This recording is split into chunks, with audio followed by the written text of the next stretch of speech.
দেখতে পাচ্ছেন মোটামুটি আমার নতুন চেন স্প্রকেট যেটা নতুন চেন স্প্রকেটটা ফিটিং করা অলরেডি শেষ, কাজ চলতেছে। এরপরে স্ক্রুগুলো ভালো করে টাইট দিয়ে দিবে ওরা। কি খবর, কেমন আছো ভাইয়া? তুমি ভালো আছো? হ্যাঁ, তোমার নাম কি? মনির হোসেন। আচ্ছা, তুমি এই দোকানে কত বছর যাবত কাজ করতেছো? 6 মাস। 6 মাস ধরে। আচ্ছা আচ্ছা আচ্ছা, মোটামুটি কাজ শিখতে আয়ত্ত করতে কাজ মোটামুটি শিখতে পারছো না? মোটামুটি হ্যাঁ, কেমন লাগে কাজগুলো করতে? কেমন লাগে? ভালো লাগে। ভালো লাগে, কাজের সাথে আনন্দ করলে কাজ ভালো লাগবে। তো কি অবস্থা ভাই, তুমি কেমন আছো? আমার ভালো অবস্থা। আপনারা সবাই কেমন আছেন? হ্যাঁ, আছি আলহামদুলিল্লাহ, আল্লাহ তাআলার রহমতে ভালো সুস্থ আছি। তো তোমার কত বছর চলতেছে এই দোকানে কাজ করা? এই আমার 1 বছর চলতেছে। 1 বছর চলতেছে। তো কেমন কাজ করতে, মানে কেমন লাগে? বাইক সংক্রান্ত বিষয়ে কাজ করতে ভালো লাগে? অনেক ভালো লাগে কাজ করে। ভালো লাগে। তো এখন তোমরা কি করলে, এটা চেঞ্জ পকেটটা চেঞ্জ করছো না? আচ্ছা, তো আশা করি মোটামুটি ভালো সার্ভিস পাবো ইনশাআল্লাহ। আচ্ছা, তো দেখতে পাচ্ছেন হীরা ভাই কাজে খুবই ব্যস্ত।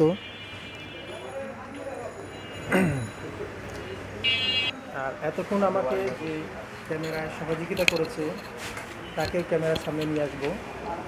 সে এতক্ষণ ধৈর্য ধরে ভিডিওটা করেছে। আর দর্শক দেখতে পাচ্ছেন কি অবস্থা। কি অবস্থা, কেমন আছো ভাই তুমি? আছি ভালো। হ্যাঁ, তোমাকে অসংখ্য ধন্যবাদ, তুমি ক্যামেরাতে আমাকে একটু সাপোর্ট করছো। আচ্ছা, তোমার নাম বলো, নাম কি? আমার নাম সুজন। সুজন না? তো তুমি কত বছর যাবত এই দোকানে? আমি আছি এখানে 3-4 বছর। 3-4 বছর। তো হীরা ভাই কেমন কাজ, কেমন ভালো। শেখাচ্ছে কেমন? ভালো। দেখ, হীরা ভাইয়ের সাথে সবসময় ভালো ব্যবহার করবা, জি। ওস্তাদ হিসাবে শ্রদ্ধা করবা, তো এই জিনিসটা আরও বরকত পাবা, কাজে শিখতে পারবা তারা। জি। আর ওস্তাদরা বা সিনিয়ররা একটু বকাঝকা করবে, স্বাভাবিক, তারা করে।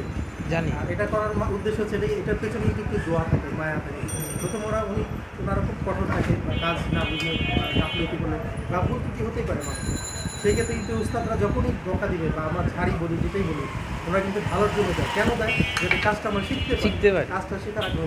কিন্তু অনেকে বেশি ক্ষেত্রে এই ক্ষেত্রে ছিটকে যায়, অনেকে মাথা গরম করে চলে যায় যে আমাকে গালি দিল বা আমাকে ধমক দিল।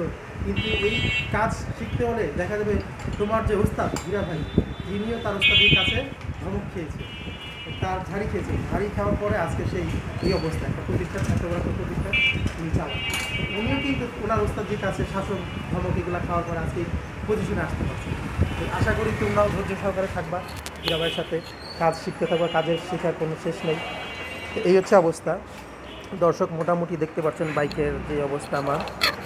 আশা করি এই সার্ভিসটা দিলে 6 মাস, 1 বছর বা 1-1.5 বছরের মধ্যে আমার আর বাইক সংক্রান্ত কোনো সমস্যা হবে না। আশা করি একটু ভালো সার্ভিস যাতে পাই আমি। এরপরে মোবিলটাও ড্রেন দেওয়া হবে, কন্ডিশন একেবারেই খারাপ। আর গত কয়েকদিন আগে বৃষ্টিতে ভিজেছিলাম বাইক নিয়ে। বৃষ্টিতে ভিজলে তখন একটা সমস্যা হয়েই থাকে বাইকে। টুকটাক মোটামুটি কাজ চলতেছে, রানিং আছে। হীরা ভাই খুবই ব্যস্ত। জানি না ভিডিও কেমন হচ্ছে, আসলে ভেতরে একটু অন্ধকার অন্ধকার লাগবেই। তারপরও হীরা ভাইকে ধন্যবাদ, হীরা ভাই লাইটের ব্যবস্থা করে দেওয়ার জন্য। তো আজকে সারাদিন এই বাইক সংক্রান্ত যে কোনো বিষয় আপনাদের মন্তব্য বা যেটা জানতে চান সেটা কমেন্ট বক্সে আমাকে জানিয়ে দিবেন। আপনাদের কমেন্ট অথবা লাইক, শেয়ারে অথবা একটা কমেন্ট দিলে আমরা বুঝতে পারবো যে আমাদের কি কি করণীয় বা কি কন্টেন্ট আপনারা চাচ্ছেন। কমেন্ট সেকশনে অবশ্যই জানিয়ে দিবেন। আর মোটামুটি আজকে ভালো সময় লাগবে। মোটামুটি এখন আপাতত হীরা ভাই ওয়ারিংয়ের যে সমস্যাটা সেটা উনি সলভ করার চেষ্টা করছে। বাইকটার মধ্যে ওয়ারিংয়ের সমস্যা ছিল আমার, ইনক্লুডিং মোটামুটি ভালো একটা সময় আজকে যাবে।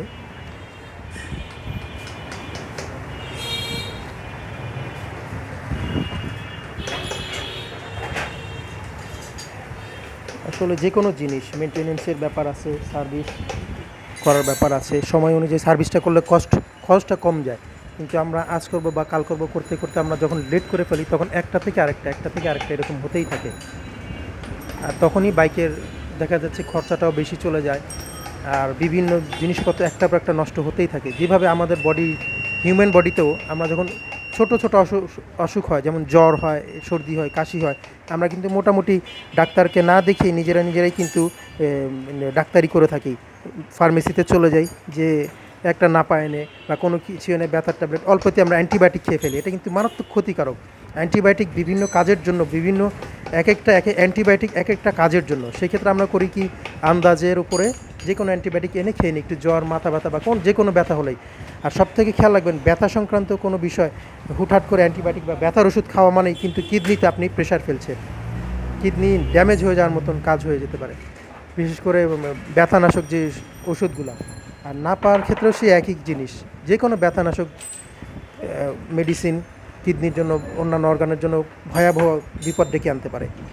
তো যেই কথা ছিলাম যে আমরা অল্প থাকতে আমাদের রোগের চিকিৎসা করাই না, সেই ক্ষেত্রে দেখা যাচ্ছে একটা ছোট রোগ থেকে আমাদের পরে ধীরে ধীরে আমাদের হিউম্যান বডির ভিতরে বড় আকারে বড় ধরনের একটা রোগ আমাদের বাসা বেঁধে ফেলে, তখন আমাদের কিছু করার থাকে না। তো চিকিৎসা সময় নেওয়া ভালো। ঠিক সেই ক্ষেত্রেই বাইকের ক্ষেত্রেও আমরা মনে করব যে যে কোনো ইলেকট্রনিক ডিভাইস জিনিস বা বাইক ইঞ্জিন সংক্রান্ত যেটাই আছে বা কারেন্ট চালিত, সেগুলো দেখা, মাঝে মধ্যে পরিচর্যা করা, মেনটেনেন্স করা, কোথায় কী সমস্যা আছে। টুকটাক ছোটোখাটো সমস্যার জন্য দেখা গেছে আমরা গাফিলতি করি, সেই ছোটোখাটো সমস্যার জন্য একসময় বড় সমস্যা হয়ে যায়। তো সেই জন্যই আর কি আজকে আমি দেখলাম যে আমার গাফলতির কারণে আমার বাইকের অনেক বড় বড় সমস্যা হয়ে গেছে। হয়তো সাধারণ সমস্যা ছিল, যেমন আমার খরচও যাচ্ছে বেশি, হ্যাঁ, কস্টিংও যাচ্ছে বেশি। সেই ক্ষেত্রে সময় করে ফেলে হয়তো আজকে এই সমস্যাটা হতো না। তো আপনারা দেখতে পাচ্ছেন আজকে কমপ্লিটলি চেন স্পকেটটা চেঞ্জ করা হবে। কমপ্লিটলি চেন স্পকেট চেঞ্জ করবো, পুরো সেটটা, শুধু চেনও না আর শুধু স্পকেটও না, নতুন চেন আর নতুন স্পকেটটা চেঞ্জ করব। দেখি কতদিন যায়, কতদিন ভালো চলে, এই হচ্ছে অবস্থা। তো দর্শক, এখন ঘটনা হচ্ছে কি, আমরা যেই ব্যাপারে ছিলাম যে বাইকের ছোট ছোট বিষয় আমরা গাফলতি করে বা অনীহা করে তখন বাইকের বড় ধরনের সমস্যা দেখা যায়, তখন দেখা যাচ্ছে খরচটাও বড় পরিমাণে চলে যায়। তো আমি এখন যেটা দেখাবো যে ইঞ্জিন অনেকদিন দীর্ঘদিন যাবৎ ময়লার বিভিন্ন জার্ম অথবা পিস্টনের যে ইয়েগুলো থাকে, গুঁড়োগুলো থাকে, ওগুলো ইঞ্জিনের মধ্যে চলে যে সমস্যা আকার দেখা দিতে পারে। তো আমি ইঞ্জিন ফ্লাশ করার জন্য মোটামুটি ইঞ্জিন ফ্লাশ যে ইয়েটা আছে সেটা আমি নিয়েছি। এটা হচ্ছে এবি লুপ ব্র্যান্ডের মোটো ফ্লাশ। তো এটা আমি কখনো ইউজ করিনি, এখন ইউজ করে দেখি কেমন কি পাওয়া যায়। এটা রিভিউ আলাদা আমি দিব, যেহেতু ব্যবহার করার পরে কিন্তু একটা জিনিসের মন্তব্য করা যায়। তো ইঞ্জিন ফ্লাশ দেওয়ার পর এরপরে বিষয়টা আসবে মোবিল চেঞ্জ করা। তো আমি মোবিল ইউজ করব আপনার হচ্ছে মোবিল সুপার ইঞ্জিন অয়েল, যেটা আপনার মোবিল সুপার 40। এটা গ্রেড পয়েন্ট হচ্ছে 20W50 4 মোটরসাইকেল অয়েল। তো এইটা আমি চেঞ্জ করব। আর যেটা ব্যাপারটা বলতে চাচ্ছি, মোবিল চেঞ্জ করা মানেই সাথে সাথে এই ফিল্টারটা, ছোট ফিল্টার দেখতে কিন্তু ছোট, মোবিল চেঞ্জ করার সাথে সাথেই মানে এই ফিল্টারটা চেঞ্জ করে ফেলা ভালো। দাম কিন্তু বেশি না, কম দামি জিনিস, অথচ কাজ খুবই ভালো। আমাদের কিডনি যেমন রক্ত পরিষ্কার করে, ফিল্টার করে, ঠিক বাইকের ইঞ্জিনে যে ফিল্টার, এই ফিল্টারটাই কিন্তু ইঞ্জিন অয়েলটাকে ফিল্টার করে ভালো একটা সাপ্লাই দেয়। তো এই জিনিসটা আমরা মাথায় রাখবো। ফিল্টার অবশ্যই পরিবর্তন করে নেব, ভালো মানের ফিল্টার, যেটা আপনাদের কাছে ভালো মনে হয়। তো আমি এখন এইটাই আর কি ব্যবহার করতেছি, দেখা যাক বাকি কী বিষয় আসে, কেমন হয়। চেঞ্জ করার সাথে সাথেই মোবিল ফিল্টারটা চেঞ্জ করে নেওয়া অনেক ভালো, কারণ আপনি চাইবেন যে আপনার ইঞ্জিনটা যাতে ভালো থাকে। ইঞ্জিনটা ভালো থাকবে মানে আপনার গাড়ি ভালো থাকবে। আদার্স ইনক্লুডিং অনেকেই আছে ছোটোখাটো মেনটেন্যান্স, সেগুলোও করতে হবে নিয়মিত। বাইকটাকে পরিষ্কার করা, পরিচর্যা করা। বৃষ্টির দিন আসতেছে, এখন বৃষ্টির দিনে বিশেষ করে বাইকে কাদা বালি এগুলো বেশি লেগে থাকে। পরিষ্কার করার ক্ষেত্রে কিন্তু, পরিচর্যার ক্ষেত্রে কিন্তু আসলে যত্নে রত্ন মেলে। এই জিনিসটা আমরা হয়তো মুখে মুখে বলি, কিন্তু আমরা বাস্তবে তা করি না। যে কোনো জিনিসের যত্ন করলে রত্ন মেলে। তো আমিও সেই ব্যাপারে হয়তো আমি প্রায় সময় আমার বাইকটাকে ওয়াশ করি, কিন্তু ভেতরে যে ব্যাপারটা সেগুলো তো আমরা বুঝি না, এগুলো একমাত্র বুঝে যারা টেকনিশিয়ান আছে, মিস্ত্রি আছে, তারা। তো আজ সারাদিনই থাকবে এই সংক্রান্ত কথা বা বিষয় নিয়ে। আপনারা আরও কিছু জানতে চাইলে আমাকে কমেন্ট সেকশনে বলে দেবেন, কমেন্ট সেকশনে সেগুলো আমি জানিয়ে দেবো। তো মোটামুটি আমার চাকার যে চেন স্পকেট সেটা লাগানো হয়ে গেছে। পেছনের যে ইয়াটা, পেছনের চাকার এটা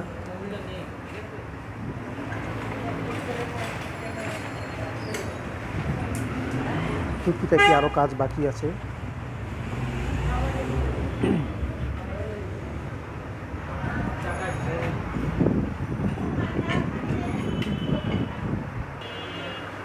মোটামুটি ওয়ারিংয়ের কাজ শুরু করেছে হীরা ভাই।